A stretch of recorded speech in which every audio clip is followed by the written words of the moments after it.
Bapak Ibu yang dimuliakan Allah Subhanahu wa taala.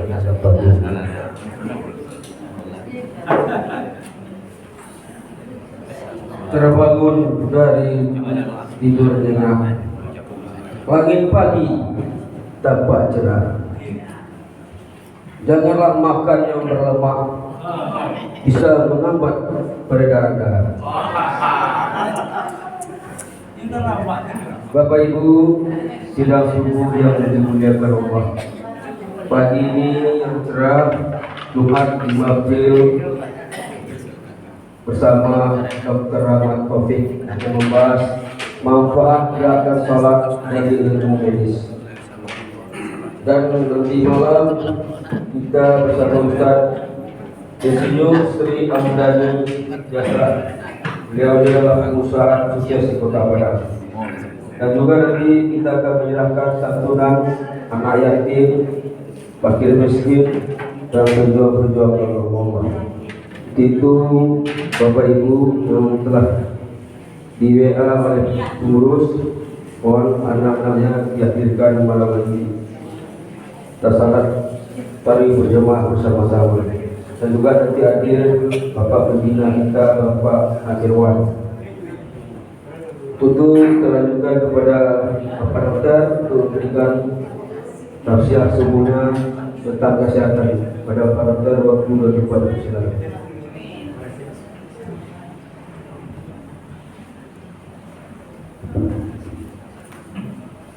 Bismillahirrahmanirrahim. Assalamualaikum warahmatullahi wabarakatuh. Waalaikumsalam warahmatullahi wabarakatuh. Alhamdulillahirabbil alamin. Wassalatu wassalamu ala asyrafil anbiya'i wal mursalin wa ala alihi washabihi ajma'in. Rabbi shrah li sadri wa yassir li amri wahlul 'uqdatam min lisani yafqahu qawli.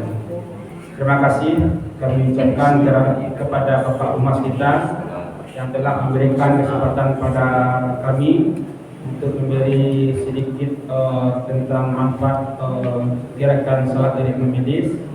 Kemudian pertama sekali kita ucapkan salawat dan salam sebanyak kita kirimkan buat junjungan kita, yakni Nabi besar Muhammad Sallallahu Alaihi Wasallam.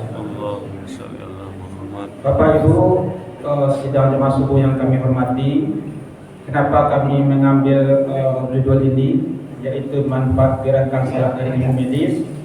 Ini berawal dari kajian beberapa hari yang lalu yang disampaikan oleh Buya kita, yaitu Khairul Al-Salam.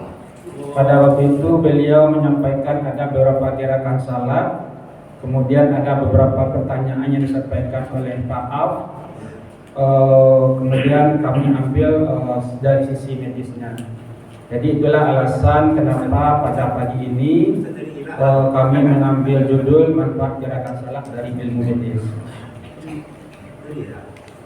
Sebagai pendahuluan Bapak Ibu, gerakan salat ini adalah gerakan yang berhubungan dengan fisik. Artinya di situ fisik kita bergerak dalam gerakan salat tadi. Di mana gerakan salat ini harus benar kita lakukan, sehingga dengan kita benar kita lakukan, selain kita mendapat pahala dari gerakan salat kita lakukan, kita juga mendapat manfaat medis dari salat tadi. Jadi yang tidak boleh itu adalah gerakan salatnya tidak benar dan dilakukan dalam keadaan terburu-buru. Kalau seandainya dilakukan dalam terburu-buru, tentu ada konsekuensi yang akan kita hadapi dari gerakan kita tadi. Yang pertama, tentu kita akan sulit menghayati setiap bacaan. Kemudian tata gerak tubuh kita tidak sempurna, sehingga kalau seandainya tata gerak tubuh kita tidak sempurna, tentu manfaat medis yang kita harapkan tidak akan dapat kita ambil dari gerakan tubuh tadi.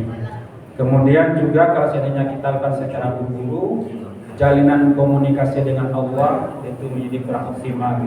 Sebab sebagaimana kita ketahui, dengan salatlah kita berkomunikasi dengan Allah sama pencipta kita.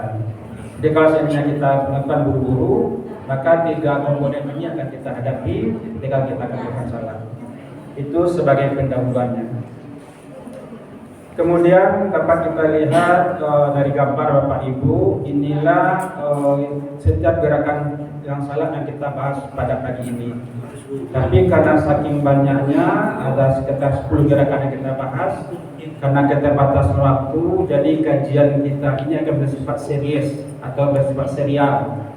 Mungkin yang akan kita bahas pada pagi ini sekitar 1 atau 2 gerakan. Kemudian kalau ada kesempatan lagi kita lanjutkan dengan gerakan berikut, dan kalau seandainya kita ada kesempatan lagi kita berikut. Sebab kalau kita paksakan mengkaji semuanya, selain waktu yang tidak cukup, juga nanti kita tidak mendalami, tidak manfaat karena kita mengkaji secara tidak mendalam terhadap gerakan-gerakan salat ini. Jadi mungkin akan kita bahas mungkin yang pertama itu ketika berdiri tegak lurus. Kemudian juga ketika kita takbiratul ihram, kemudian juga mungkin kalau masih ada waktu kita masuk ke gerakan pada waktu kita merukuk. Kemudian gerakan yang tidak sampai di akhir mungkin akan kita bahas kalau ada kesempatan yang berikutnya. Yang pertama Bapak Ibu dapat kita lihat pada gambar, yaitu kita berdiri tegak dan takbiratul ihram. Ini adalah gerakan awal, gerakan pertama ketika kita turunkan salat. Di mana posisinya kita berdiri tegak. Dapat kita lihat Bapak Ibu. Kita berdiri tegak. Kemudian kita mengangkat kedua tangan kita sejajar dengan telinga. Telinga ketika mengucapkan takbiratul ihram. Kemudian kita melipatnya tangan tadi di depan perut atau di dada bagian bawah. Di perut atau di dada bagian bawah. Jadi kami yang akan kami kaji di sini adalah mungkin ada beberapa perbedaan yang kita lihat dapat dilakukan oleh orang lain atau saudara kita. Jadi dasar kami yang kami sampaikan di sini adalah betul-betul dari sisi medisnya. Kalau dari sisi apakah dari hadisnya, dari ayatnya mungkin kompetensi kami tidak sampai di sini. Jadi yang kami betul-betul yang kaji di sini adalah dari sisi medisnya. Jadi Bapak Ibu yang gerakan yang benar itu kalau dari sisi medis adalah seperti ini. Ini adalah gerakan tubuh kita anatomis dan fisiologis mungkin. Mana kita berdiri tegak, kemudian seperti yang ditanyakan oleh Pak kemarin, di mana lebar buka kaki kita ini harus sejajar dengan bahu kita. Jangan sampai kurang dan jangan sampai lebih. Nanti pada poin berikut akan kita sampaikan alasannya kenapa bila kita seperti itu. Adalah sejajar buka kaki kita dengan bahu kita. Kemudian kemarin juga Buya kita menyampaikan bahwasanya arah kaki ini, arah buka kaki kita ini harus lurus ke depan. Tidak membuka terlampau ke luar. Jangan juga sampai bentuk sampai ke dalam. Ini nanti kita akan bahas juga dari sisi medisnya pada poin berikut. Kemudian juga tangan diangkat sejajar telinga. Kemudian posisi tangan kita di mana tangan kanan di atas, mengikut tangan kiri, pas di bawah dada kita atau antara dada dengan perut. Itu adalah gerakan yang si anatomis atau dari sisi medis itu adalah yang paling benar. Kemudian apa manfaat yang kita dapat dari posisi yang tadi? Yang pertama adalah pelurusan dari tulang belakang. Kalau seandainya posisi tadi, maka tulang belakang kita akan menjadi lurus, dan ini merupakan awal latihan untuk pernapasan kita, untuk organ-organ persengan kita, untuk tulang dan otot punggung sebelah atas dan bawah yang pada posisi ini akan dalam keadaan relaksasi atau dalam keadaan tidak tegak. Mungkin untuk menambah bayangan Bapak Ibu, kita lanjutnya ke problem berikut. Ada gambarnya. Nah ini dia. Ini adalah gambar tubuh kita. Ini. Nah, ini adalah gambar tubuh kita yang anatomis mungkin tadi. Anatomis mungkin ini juga dilengkapi dengan pembuluh darah kita dan pembuluh interlim. Ada anatomis mungkin. Di mana kita lihat posisi ini sedikit dapat pas waktu kita salat, kita buka sedikit di mana kaki ini harus sejajar dengan bahu ini. Kenapa ini harus dilakukan dari sisi medis? Pada waktu apa? Kalau seandainya kita berdiri si anatomis tadi, sendi panggul ini, otot-otot di sendi panggul ini dia akan relaksasi. Relaksasi itu dia tidak tegang. Kalau seandainya ini kita buka lebih lebar, di mana lebarnya itu melebihi dari sisi bahu kita, maka otot-otot di panggul ini dia akan berkontraksi. Berkontraksi ini adalah dia akan sedikit lebih tegang. Dan kalau ini kita lakukan berulang-ulang dalam keadaan waktu lama, dia beberapa tegang, maka akan timbullah rasa nyeri di sini. Rasa nyeri mungkin awalnya adalah rasa kesemutan, rasa tidak enak. Kemudian kalau sedikit berlangsung lebih lama dia akan merasa nyeri. Makanya itulah sebagusnya otot ini dalam keadaan berelaksasi. Bagaimana dia berelaksasi? Maka pembukaan kaki kita ini harus sejajar dengan bahu kita. Mungkin bisa Bapak cobakan nanti di rumah nanti. Bagaimana kalau seandainya kita buka kaki kita atau sedikit menangkan, maka kalau itu kita tahan dalam waktu lama, maka timbullah rasa nyeri, ada rasa pegal di sini. Itu artinya otot kita berkontraksi sudah maksimal. Yang pertama. Kemudian juga yang disampaikan oleh Buya kita kemarin itu, di mana kaki itu harus lurus ke depan, tidak membuka maksimal atau kadang beberapa derajat keluar.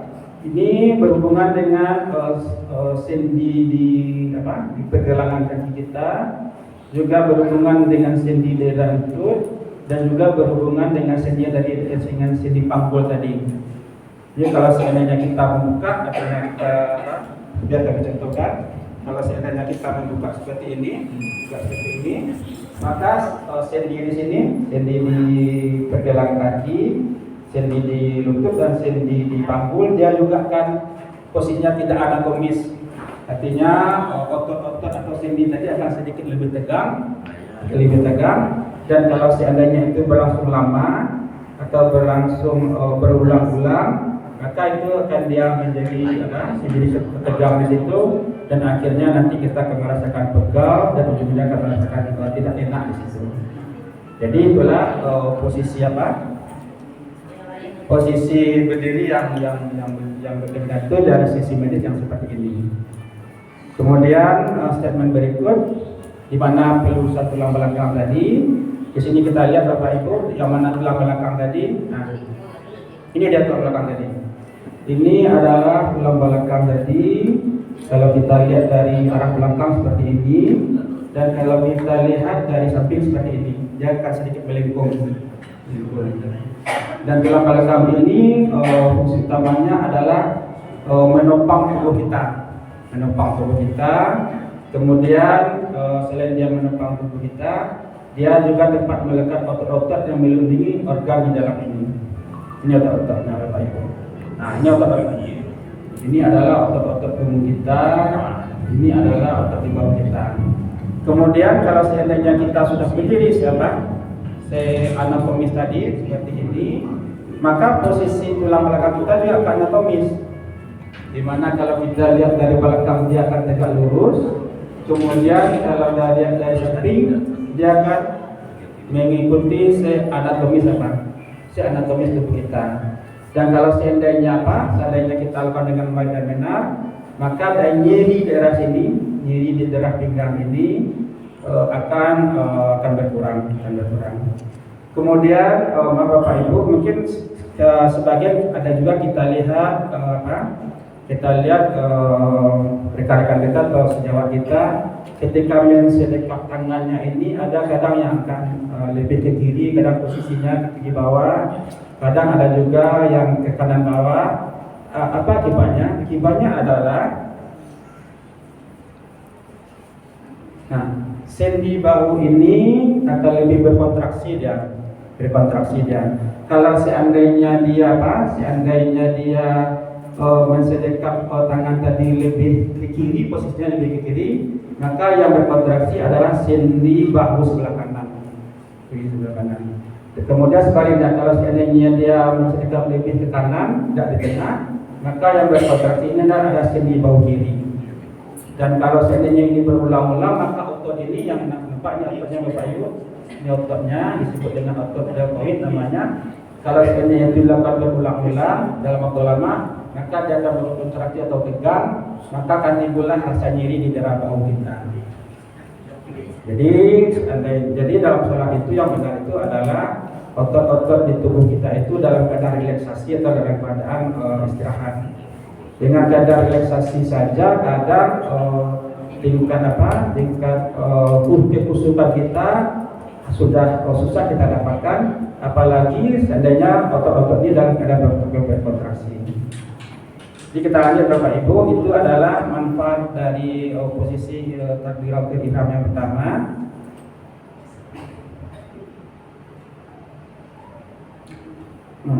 Posisi berdiri tegak. Kemudian apalagi yang berikutnya, kalau seandainya posisi kita berdiri secara anatomis, yaitu melancarkan aliran darah.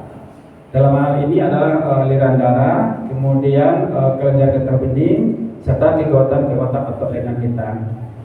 Ini dan kembali kita lihat gambar lebih meyakinkan Bapak Ibu. Nah ini dia.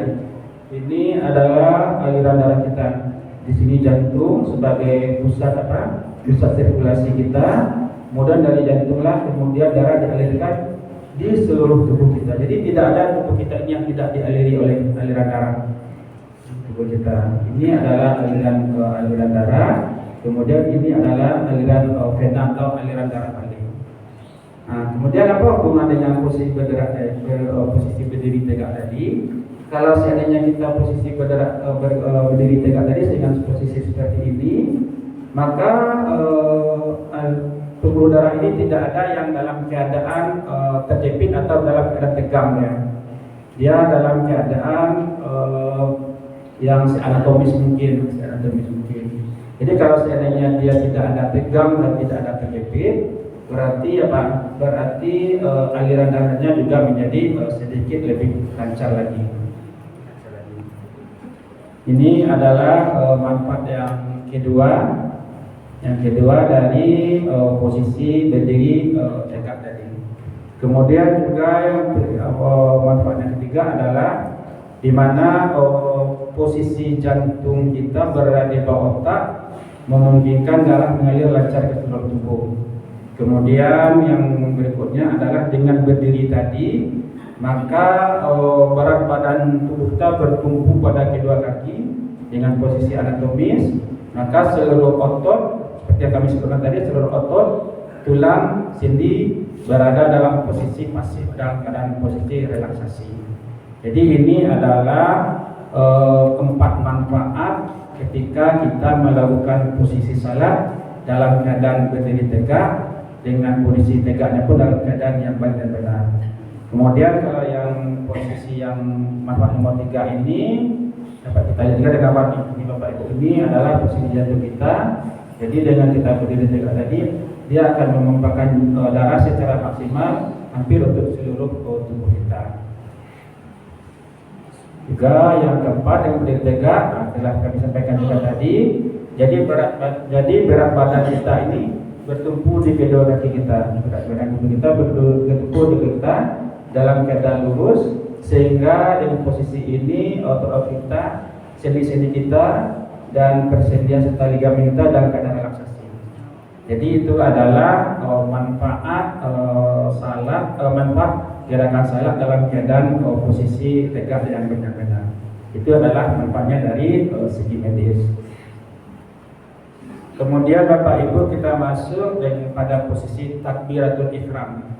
Takbiratul ihram adalah ketika kita mengucapkan Allahu Akbar, kemudian tangan kita angkat, di mana ujung jari kita itu kita angkat setinggi telinga kita, kemudian tangan kita tadi kita lipatkan di daerah bagian tengah, di daerah perbatasan antara dada dengan tempat perut. Apa manfaat yang kita dapat? Manfaat kita dapat adalah ketika kita takbir seperti ini Bapak Ibu.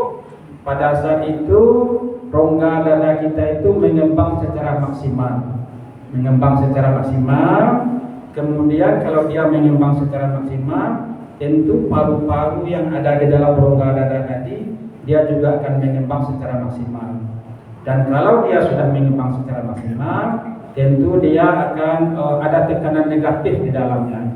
Dan kalau ada tekanan negatif di dalamnya, tentu udara bisa masuk ke dalam tubuh kita, dan nanti udara ini akan dialirkan hampir ke seluruh bagian tubuh kita. Mungkin dapat kita lihat dari gambar berikut. Nah, ini rongga dada kita. Ini adalah punggung. Ini rongga dada ini dari apa? Dari gambar dia ambil separuh.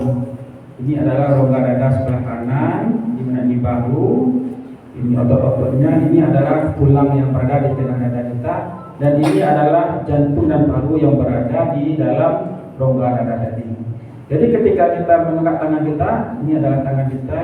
Ketika kita mengangkat tangan ini, otot-otot ini akan berkontraksi secara maksimal, maka rongga dada kita akan mengembang secara maksimal, dan dia mengembang tentu organ di dalam juga akan mengembang.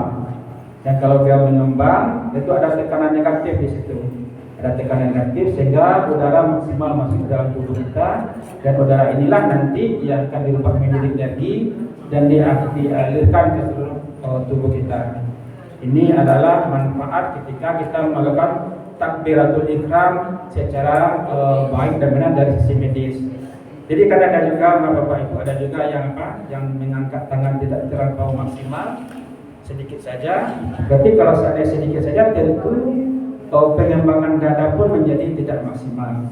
Jadi angkatlah tangan semaksimal mungkin, setinggi telinga. Pada saat itu rongga dada kita akan mengembang secara maksimal. Itu Bapak Ibu manfaat dari takbiratul ihram yang pertama dari sisi medis. Kemudian kalau seandainya sudah mengembang maksimal tadi, konsekuensinya selain kita dapat menghirup udara secara maksimal, tentu denyut jantung juga akan leluasa berdenyut. Artinya karena rongga torak tadi mengembang, tentu denyut jantung juga karena di daerahnya jadi lapang, tentu dia akan berdenyut secara maksimal. Kemudian juga kalau seandainya hal ini telah terjadi, tentu oksigen yang diambil juga maksimal, sehingga oksigenasi ke otak pun menjadi maksimal juga.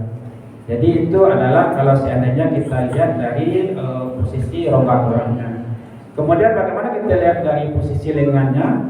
Dari posisi lengannya, di mana pada lengan itu dapat ada putaran di lengan kita. Dengan adanya putaran di lengan tadi, tentu ada tarikan-tarikan saraf kita di bawah saraf otak. Jadi Bapak Ibu, kembali kita gambar. Di sini terdapat saraf nih Bapak Ibu. Di bawah ini leher kita, di bawah otot ini terdapat leher. Ada semacam otot yang disebut dengan plexus brachialis namanya. Ini akan mensarafi daerah lengan, dan ujungnya adalah mensarafi tangan kita. Jadi kalau seandainya kita melakukan takbiratul ihram secara baik dan benar, saraf ini pun dia akan menjadi daerah otot ini menjadi relaksasi atau menjadi tidak tegang, sehingga sarafnya di bawah juga tidak ikut tegang, sehingga nanti kemungkinan kita kadang kita ada mengeluhkan rasa pegal di tangan, kemudian rasa nyeri, sehingga ini akan sedikit dihindari dengan posisi takbiratul ihram yang benar-benar tadi. Mungkin Bapak Ibu bawahnya kita bahas ya, karena perjalanan waktu yang sedikit. Mungkin itu saja dulu Bapak Ibu. Jadi itu saja dulu yang dapat kita bahas pada pertemuan kita pagi ini. Di pada gerakan salat yang kita bahas ini ada 10 nanti. Ada posisi yang berdiri tegak, kemudian takbiratul ihram, kemudian apabila kita bersujud tangan seperti ini, kemudian nanti pada kalau ada kesempatan yang berikutnya lagi kita bahas bagaimana kita melakukan rukuk yang baik dan benar, kemudian apa manfaatnya, kemudian kita melakukan tidak benar dan apa manfaatnya, sampai nanti bagaimana kita melakukan setelah kita duduk akhir, kita melakukan salam dan benar, nanti kita juga manfaat medis yang akan kita ambil dari apa. Jadi sebenarnya masih panjang nih Bapak Ibu, masih panjang. Ini sudah takbiratul ihram, ini ada ruku ini ada yang baik dan benar. ada manfaatnya tulang belakang juga, ini juga. Jadi nantilah kalau ada kesempatan lagi kita sambung kajian kita yang berhubungan dengan manfaat gerakan salat dari ilmu medis. Mungkin hanya itu yang dapat kami sampaikan Bapak Ibu. Terima kasih atas perhatiannya. Mohon maaf atas segala kekurangannya. Wabillahi taufiq wal hidayah. Assalamualaikum warahmatullahi wabarakatuh. Waalaikumsalam warahmatullahi wabarakatuh.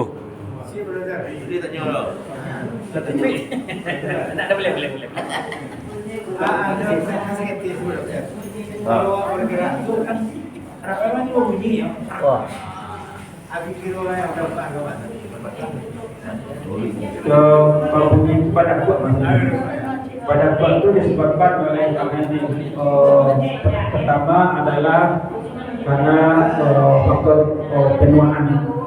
Jadi pada anak-anak faktor pada kuat itu berkurang dan biasanya terjadi pada orang tua.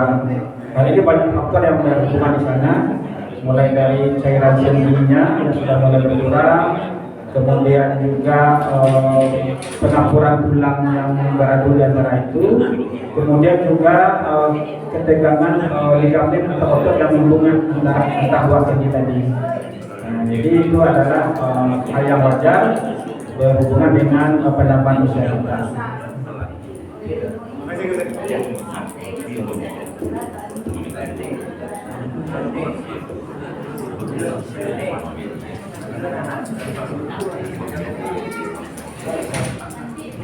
Thank you.